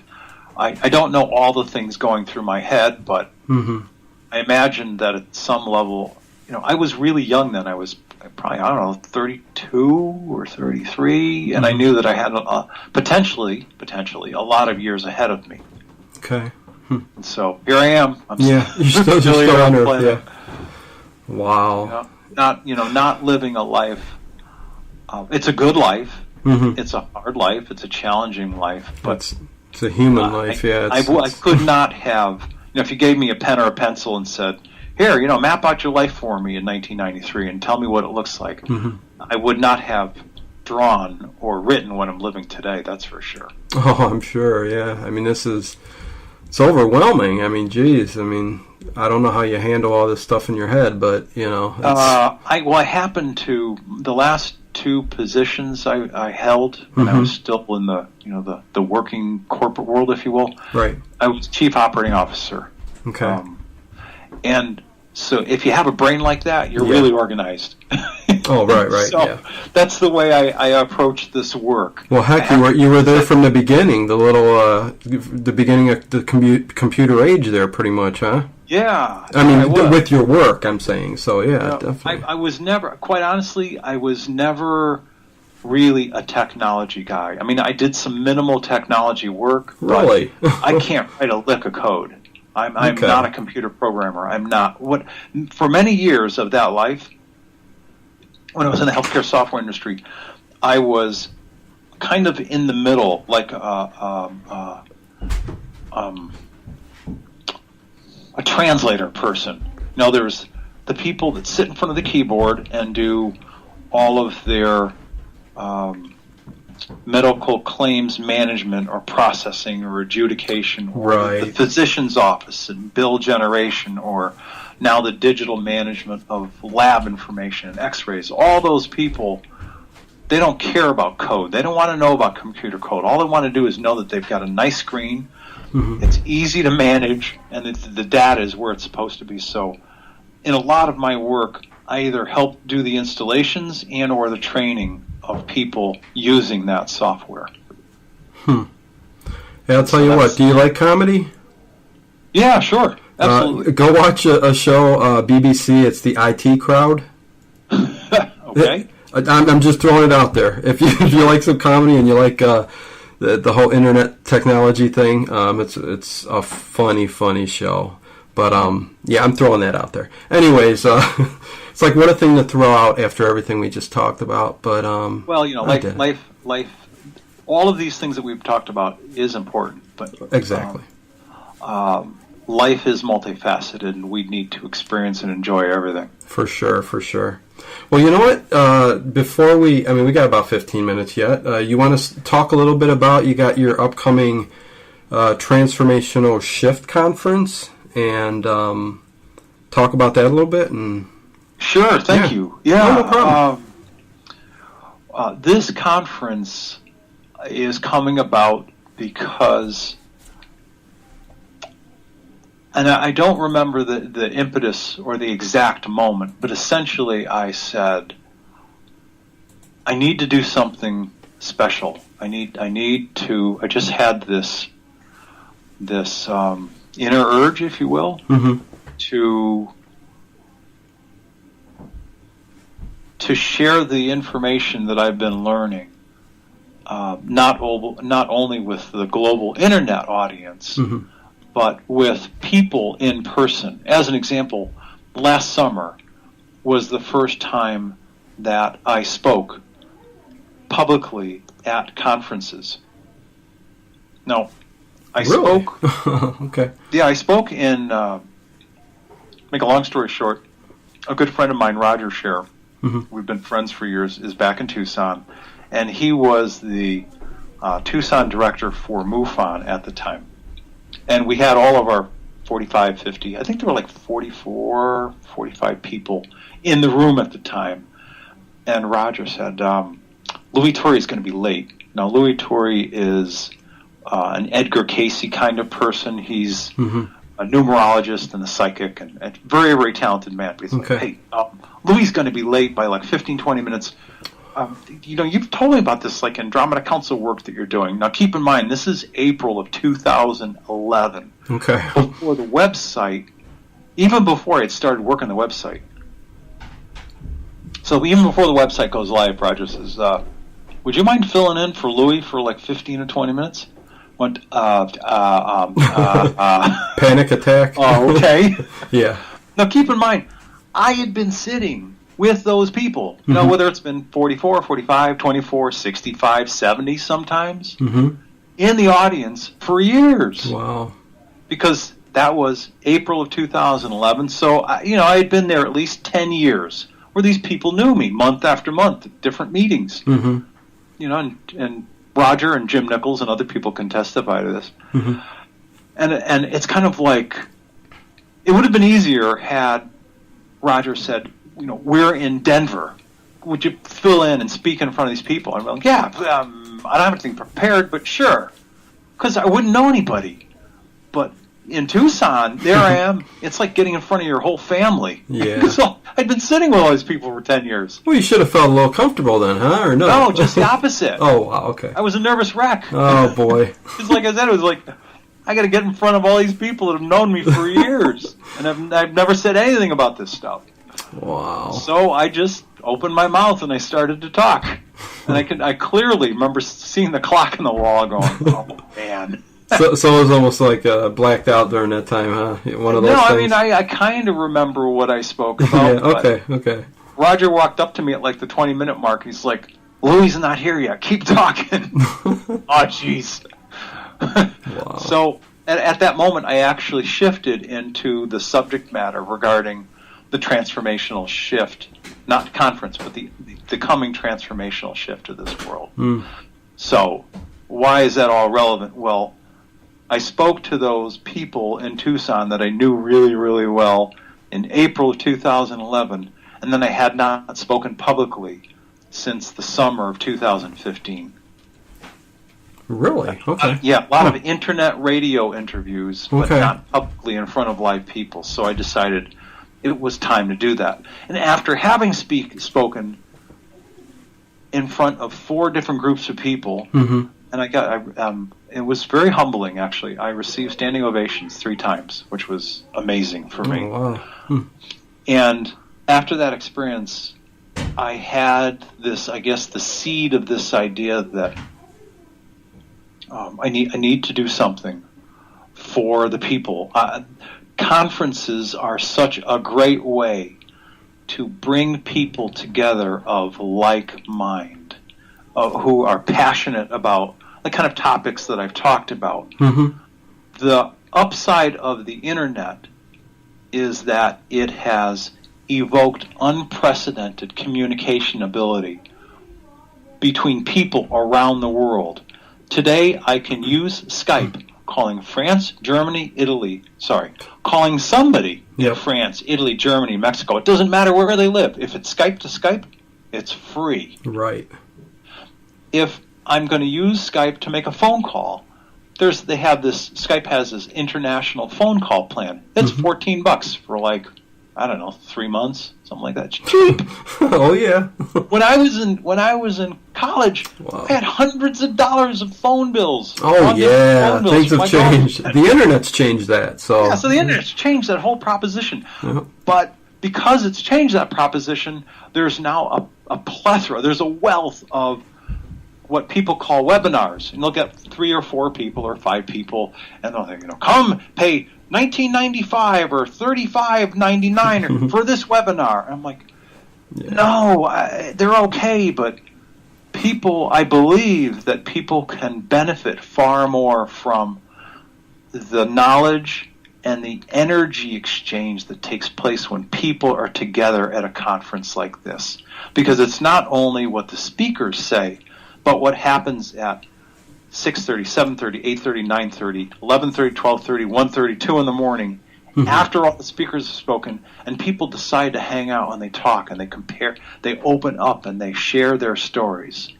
Oh yeah, so this is very, very important. That's the upside of a conference. So, oh yeah, knowing that this higher dimensional shift is coming, I held a really small version of a conference like this up in Mount Shasta in late summer of last year, and a few people attended. And when this year rolled around, I said, okay, I've got the seed for the idea. I have the time that it takes to plan, produce, and market a conference of this type. So I'm going to do this. Okay. And so here it is. It's called the Transformational Shift Conference. Actually, it's the 2016 Transformational Shift Conference. The website is transformationalshiftevents.com. And if people go to the conferences and events button, the tab in the upper part of the homepage, they'll get to the page that covers all the possible aspects of this conference.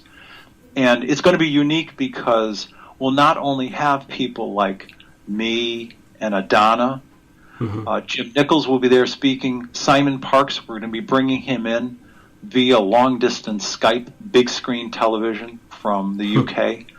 Mark Kimmel will be the keynote speaker. Mark has had a lifetime of contact with his people from the Andromeda galaxy. Okay. What also will make this conference unique is that because of my connection with Native American people in this country, specifically the Lakota, Dakota, Nakota, and others, I will be having Native American people speaking. Mark Kimmel's counterpoint will be Grandmother Silver Star, and she is a combination of Lakota and Cherokee, and she's a wisdom keeper. She's a star knowledge keeper for the Native American people. Matter of fact, she's the co-producer of the Star Knowledge Conference with Chief Golden Eagle, Chief Golden Light Eagle. She'll be speaking. Itasha Tashina, she is most of her physical body, 80% of her physical body is from the Arcturian star system, and she's at least part Apache. Mickey Free, who is part Comanche and part Cherokee, he is a Grammy Award-winning 5-time Native American Music Award-winning musician. He's going to be playing the Native American flute on Friday evening. Very cool. So it's going to be a really unique conference, which will be a blend of knowledgeable people in the UFO, ET, higher dimensional, higher consciousness realm, and the unique knowledge and wisdom that Native Americans have and teach as Native Americans. And that wisdom is unique and separate from, what we as white folks have. So right. It's going to be just a fabulous conference with some very gifted people, and it's going to run from Friday, all day Friday, October the 21st, through all day Sunday, October the 23rd. And Tucson in October, think 82 to 84 very comfortable degrees. Sunny, dry. It'll be located at the Doubletree Hilton Reed Park, located in a place in town which you can get to anything everywhere easily, including some great restaurants. So for anybody that might like to hear some of these really talented speakers, including Mark Kimmel and Simon Parks, and your friend Yvonne Palermo will be there speaking. Michael Lloyd Brown, who's a gifted man that does regression. He's located in Sedona. He'll be there. We're just going to have some really, really gifted people that'll be speaking. So I would... No, sounds like an awesome I panel. ask any one of you listening that if you're at all interested, at least go to the website, read who's going to be there speaking, what these people are about, and I've made the ticket purchasing process really simple, and the website's got a page for tickets. So okay, cool. It's going to be a great event, and I invite anyone to attend. Wow. No, yeah. Is there any way people are going to be able to possibly view this, or no? I've made a conscious decision. Let me say this differently. I'm probably going to have one person with a video camera taking some footage for archive purposes. Okay. For any future conferences or events, at least I'll have some archive footage. But I've made a conscious decision to not produce the prototypical, yes, you too can buy a 3D DVD set of this conference as soon as I'm not doing that, because this conference will make some money, but this conference is not about making money, and it's not about selling stuff. No, right. The conference, I'm creating this conference and producing this conference because I want people to come here and be part of the energy of what will transpire at this conference. And just like you can't appreciate, and I'm older, so forgive me if I'm dated and I'm not going to name some contemporary bands, but just like you can listen to Jars of Clay on the radio, you can listen to Nine Inch Nails, you can listen to a group as old as the Rolling Stones on your stereo or on your something or other, or on the radio, but it's not the same as if you're at the concert. Oh no, of course not. Yeah. I want people to come to the concert. Well, do you plan on having? Well, I mean, how can I put this? I understand that and the whole conference thing. So that's why I'm not going to be producing 3 DVD sets that will. No. But I mean, even just to get out to the people without the whole, because of course, anytime you see people selling something, it's for money and this and that. Oh, they're out to make, this is just. I understand that part of it, but I would love to see it up on like your YouTube channel where it's just out there.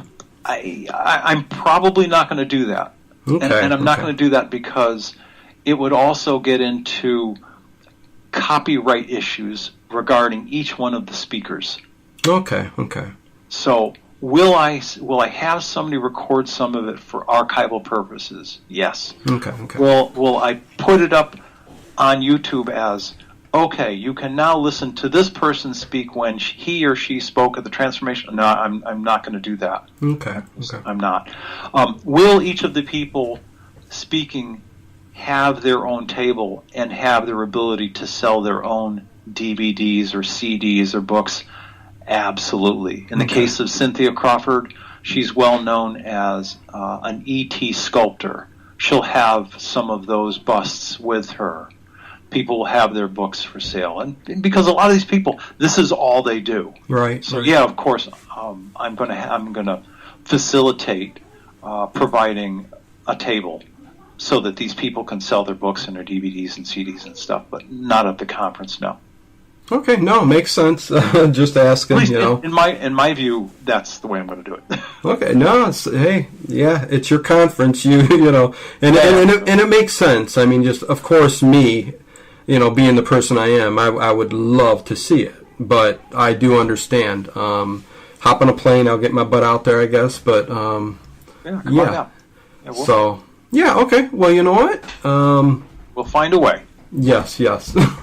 Well, hey, Tolec, man, I appreciate you coming on the show here, man, and answering some different questions, I guess. So, it's been a pleasure, Dino. Thank you. I've not yet done it this way before, so it's been a pleasure, and I've been able to get into some of the details of some of why I'm doing this work, why I continue to do this work, how it's evolved. Right. And it's kind of like life. Nothing evolves in a linear fashion. It goes all over the place. Exactly. No. And I wanted, I mean, it's just an amazing story. Lots of good information, and I think good info for the future for a lot of people. So thank you again. You're very welcome. And this recording will in fact go up on YouTube. And on my YouTube channel as well as yours, so that people will get ample opportunity to listen to what we discussed this evening. Oh, definitely. Awesome, Tolec. I appreciate it again, man. Dino, thank you. It's been a real pleasure. Yeah. Until next time, maybe, whenever. Sounds good. Okay. You let me know. Okay, you take care, Tolec. All right, thanks. Good night. Okay, bye. Okay, everybody, thanks for listening in. Paranormal Into the Night. And have a good evening, and catch you next time.